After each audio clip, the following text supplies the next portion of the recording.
Violence has ravaged Sudan's capital, Khartoum, for the past month. Hundreds of thousands have been displaced. Hundreds of people, including civilians, have been killed. Thousands more injured. This man, 49-year-old Yousif Ibrahim Ismaeil, a former taxi driver from Winnipeg, is seeing it up close. I never hold gun in my life to fight, and I don't believe in that. That's the way to solve the problem. Ismail's a lawyer who came to Canada as a refugee in 2003 and studied conflict resolution and international development at University of Winnipeg. He's a Canadian citizen who returned to Sudan in October 2021 to work as a political advisor to General Mohamed Hamdan Dagalo, the vice president of Sudan's ruling council. Dagalo, commonly called Hameti, is also the leader of the paramilitary Rapid Support Forces, an offshoot of a militia from Darfur. I'm not a soldier.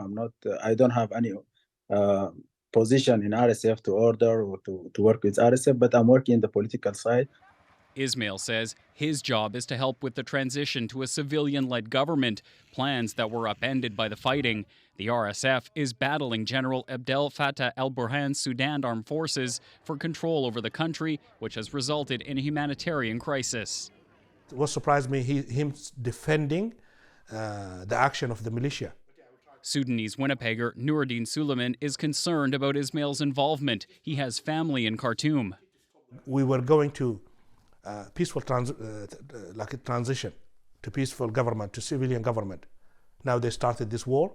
Meki Mohammed is also worried about his family in Khartoum. He doesn't support either side and takes issue with Ismail's support of Hameti. As military, they are denying to surrender the power to civilians. Former Foreign Affairs Minister Lloyd Axworthy says Canadians in war zones have to be careful. They can be held accountable under the Crimes Against Humanity and War Crimes Act if the conduct of groups they're associated with is called into question. And anybody associated with them in any way, shape, or form is liable for prosecution.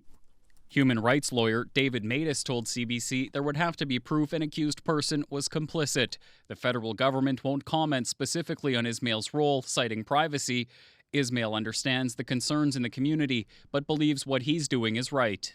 I don't like this to happen in Khartoum or to war in Khartoum, but I think we have to think this is a chance to stop the war everywhere in Sudan. This is a chance to bring peace and stability to Sudan.